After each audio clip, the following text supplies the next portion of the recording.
Everybody, Oh, wait. Everybody wants to hear how that ended. Oh yeah, welcome back to part 2 of whatever story Miranda was telling you. Yeah, never mind. Everybody's left us by now permanently. So yeah, we had some technical difficulties in the first one. I'm hoping that got fixed this time. Yeah, I hope nobody was watching us, but you know. If you did, you found out about our dental appointments and Aspen's upcoming trip. It was more exciting than that. It was more exciting than that. How more exciting can you get than dental appointments? Eye appointments? Yes. Oh, eye hair appointments.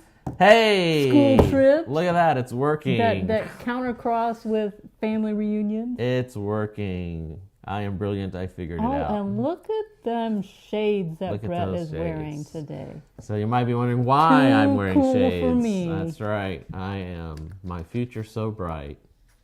I have to wear shades. If you're from the 80s, you know what that means. So, yeah. I'm wearing these for a particular reason. Would you care to tell them? Yes, I care to tell them, Brett. So I had this dental appointment. Well, besides that, no. He had some glasses that came in at Costco, and Costco's what, about 30 minutes from here or so up in Fort Worth. And so we all jumped in the car, the big event, going to get Brett's sunglasses, right? Yeah. Prescription sunglasses. But no, we had a couple other things we wanted to go do with Whole Foods and such, I suppose. So off we went, and on the way up, being 30 minutes in the car, Aspen always rides in the back seat, of course. And so Brett and Aspen started one-upping each other. They had a one-up each other conversation. Now, I'm not quite sure how we rolled around to the part where Brett was trying to convince Aspen that the library over here at Southwestern Adventist University was a real library. And she said, no, it is not a real library because I can't just walk in, peruse the books, and pick out books that I would want to take home. And he's like, yes, it is a real library because you can just put on hold any book that you want. And, well, I'll just have to say that Aspen had a point because in part of the conversation she said, you know what, the whole entire second floor is your books. And I think probably another floor is all books or like research papers or whatever that people have written and such like that. So on one hand, it isn't a real library that like kids or young people would go to check out some fun reading. And so when we lived in Lincoln, Aspen loved to go to the library as a kid, and you did. We put books on hold that we would drop by to pick up. But then you would peruse the book section, and she would find, new series and new books that she'd want to take home. And so what she told Brett is she said, we don't go to the library to just get the books that we have on hold. We get the books that we have no idea that we needed. And I thought, oh my goodness, Aspen, I said, text that to me because that makes a really good illustration for our relationship with God. Because we do go to God for the things that we think that we need or we know that we need. And yet when we're there, God has other things for us to see and take home, if you will, as well. Things that we didn't know that we needed. You're not going to interrupt me and add some brilliant point right here? No. Oh. I don't want to disrupt your flow of thought. Go right ahead. Okay. Well, I'm going to use Joseph as an example, which I think we had said we were going to do. So Joseph, and we're also going to talk about Nebuchadnezzar because Brett was teaching the Sabbath school lesson today, and it was about the book of Daniel and prophecy and stuff, and Nebuchadnezzar, of course. But Joseph, God gave him those dreams where his brothers at first were bowing down to him. And when he tells the family that, I'm sure the brothers were pretty annoyed. But the dad, he didn't really have anything to say about that. He didn't counteract that in particular. And I'm sure the brothers noticed that. Now the dad, during the second dream when he said that, your family is going to bow down to you, basically. The dad did kind of like, really? But in the meantime, it wasn't until, but you could imagine that Joseph probably thought, yeah, I could see my brothers bowing down to me. Maybe even sometimes, that might be a really good idea. But then, of course, his brothers sold him into slavery and he went to prison. And it wasn't until he was out of prison and he was made second command of all of Egypt, and his brothers actually did bow down to him, that he could see that it was God's plan all along, obviously, and that this was a book that he had no idea that he needed. And it gives joy that we have no idea could exist in our relationship with God. Yeah, because like we said this in the Wednesday little snippet we did. We talked about Joseph, that when he was young, he, like all of us, are young and stupid, and so he's just having these dreams, and he's telling them out, and he's, oh look, and all you guys bow down to me. Isn't that weird? And of course, the brothers took offense, and like I said, the first one, his dad just kind of smiled like, and then the second one, and then you too, Dad, and then that was, pretty offensive to his father, and but all the stuff that he was seeing in these dreams and everything, and probably not really knowing what he needed. I mean, you see that, and early on you think, well, wow, I'm going to be great, so I better get ready to be great. And he didn't realize that what he needed to be ready to be great was to go through slavery and prison, and like the things you don't know that you need. And but it was those experiences that were those were the life-changing things that that worked on what was really important to Joseph, which was his connection and his complete dependence on God for everything. Because the big story about Joseph is, as he's going, he's like making the determination, like, no matter what, God, I will always serve you, and he stuck to that through everything. And that is, in the end, what made the the dream, a vision really that he had, actually come to pass, and made him ready for that moment in his life. Earlier he wouldn't have been ready for that. And so it's just, begs to us the same, what do we go through that, we don't know that we need these particular experiences. We don't know that we need to have that flat tire. We don't know that we need to have this, thing happen that, we're not really excited about. But we always have a choice in how to react to things. You've heard it said God's not so much interested in our actions as he is our reactions. How to react to things, because that shows who we are. And you can be, like when we get stuck in traffic. I have a standard go-to line that I always use, and it's what, Aspen? I love waiting. I hate waiting. It's from The Princess Bride. I just thought that was funny. There's a line, I hate waiting. So I always say that whenever we're waiting at something. And then Miranda has her go-to line, which is, it's good for your character. It is a great character building experience. So we always have a choice on how to react to things. There's Brett's way, I hate waiting. There's Miranda's way, be joyful and cheerful. So there's your choice. But really, that is, in life we choose how to react to things, and it makes a difference in the outcome. And that's, Joseph was kind of an example of that. Yeah. Yes. And then Nebuchadnezzar is our second illustration, because like I said, Brett was talking about the book of Daniel today. And so I doubt that King Nebuchadnezzar really thought he needed too much of anything. He was pretty, had lots of money. Didn't you say he had the most amount of gold?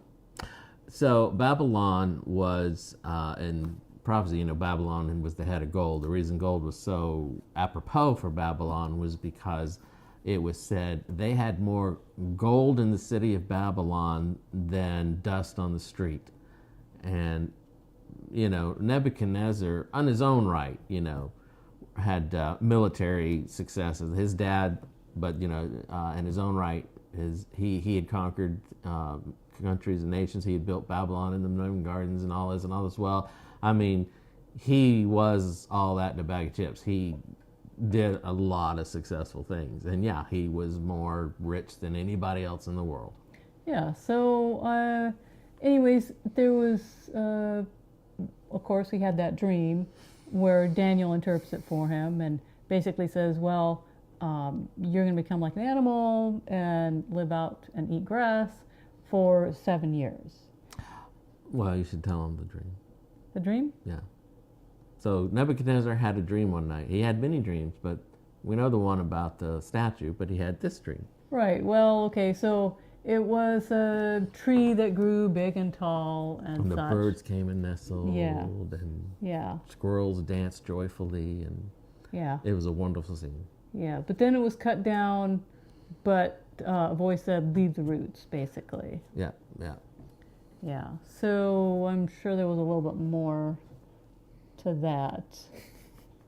I'm sorry, I did not write that part down. I was trying to keep it short. Okay. Yes. Anyway, the dream about the tree growing, being beautiful, and being cut to its roots, to a stump. Yeah. Right. And so, Daniel actually told him, you know what, you might want to basically improve your relationship with God and try to put this off. But apparently we're going to presume he didn't, because it was a year later that he was standing on his balcony and looking at the lovely city that he had helped to build up and make look so beautiful. And he started saying, wow, what a really great guy I am to have done all this stuff.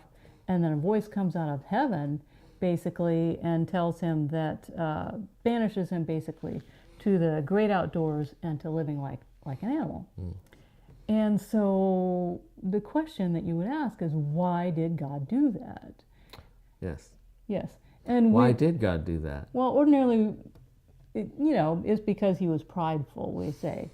And yet it's true, but if you look beyond that a little bit, it's because God simply wanted a relationship with him.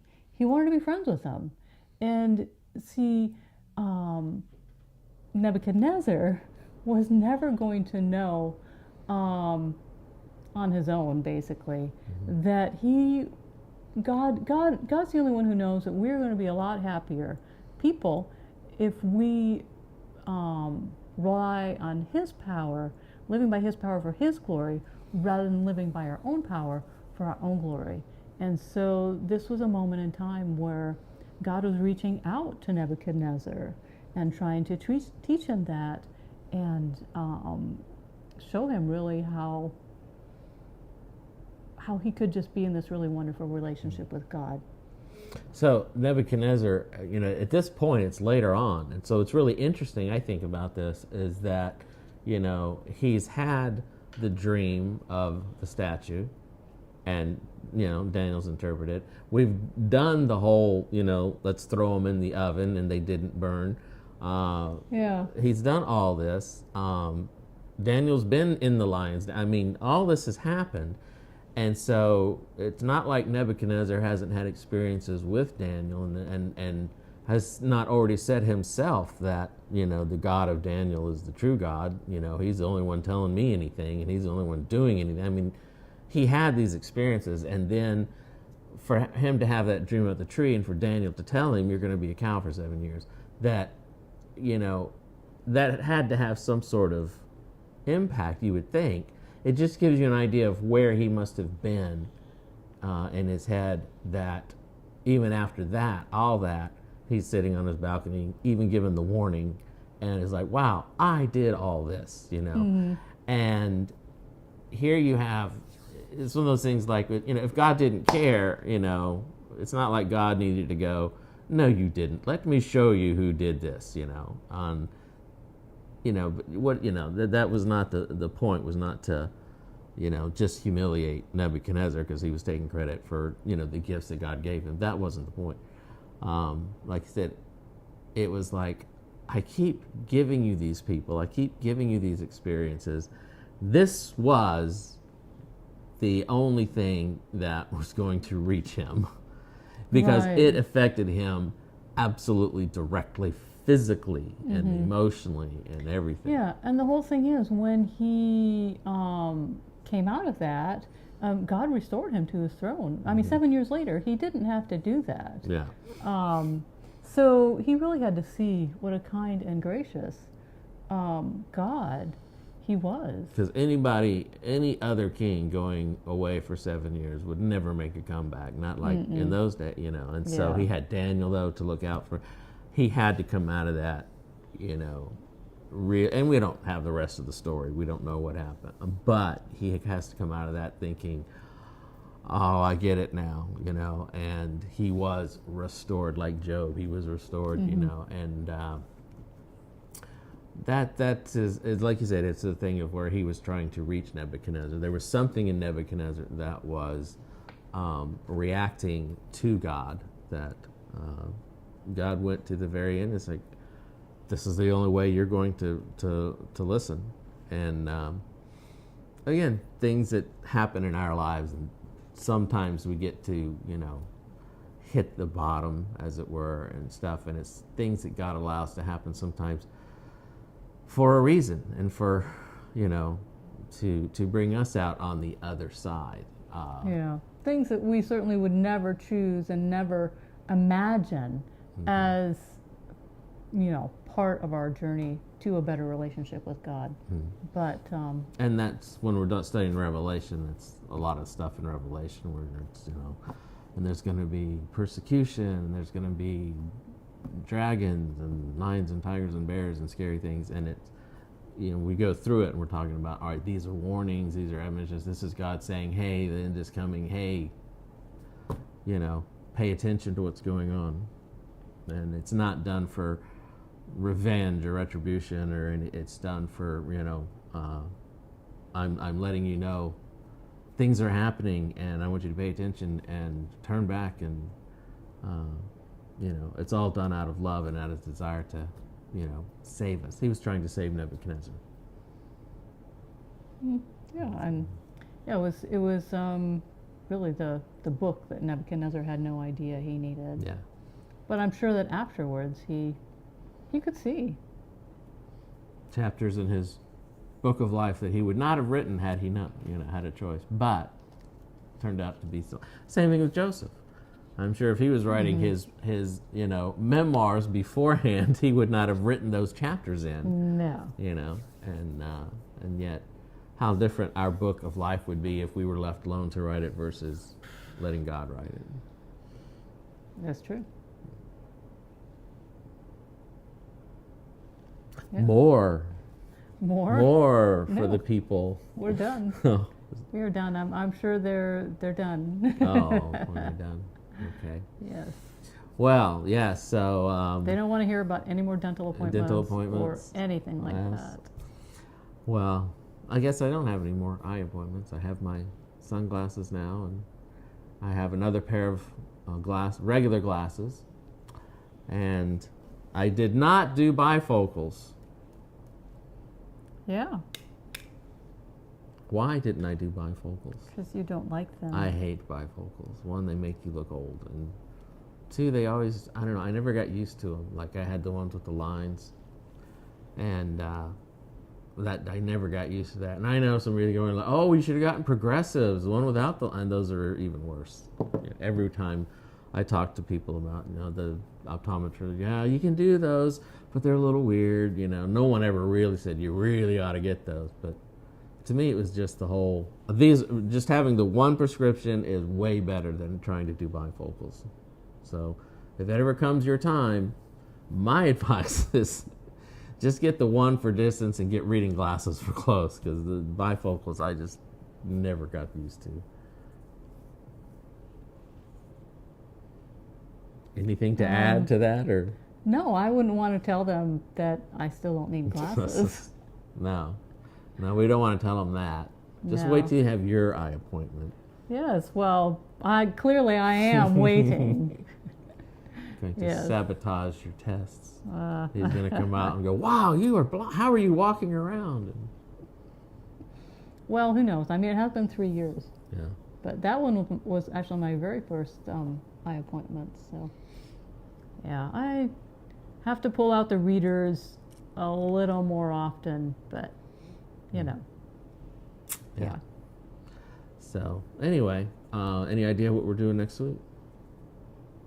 No, I was thinking about doing a part 2 to this, sort of, but with a different spin on it, and going with the Good Samaritan. Oh, So we'll probably do that. okay. Yeah. The thing I like about, because when we were doing this and we were going to do it, she did it for Sabbath school. She did this before I started talking about the Revelation. Was the idea of it was just the whole. Here's something really practical and real from the life experience of Nebuchadnezzar, and we were about to talk about Daniel. We were doing Daniel's, the visions of Daniel and how it relates to Revelation, which, don't get me wrong, are interesting, and they do have, meaning, and they do have impact and stuff. But even through everything I was saying in Sabbath school about, the visions and the interpretations and historical applications and everything, this was, I think, way more important because it was like, and Nebuchadnezzar learned, one, God didn't hate him, he was trying to reach him, and two, it's all these things that's going to happen to you in life that you think you want this and you find things you never knew you needed.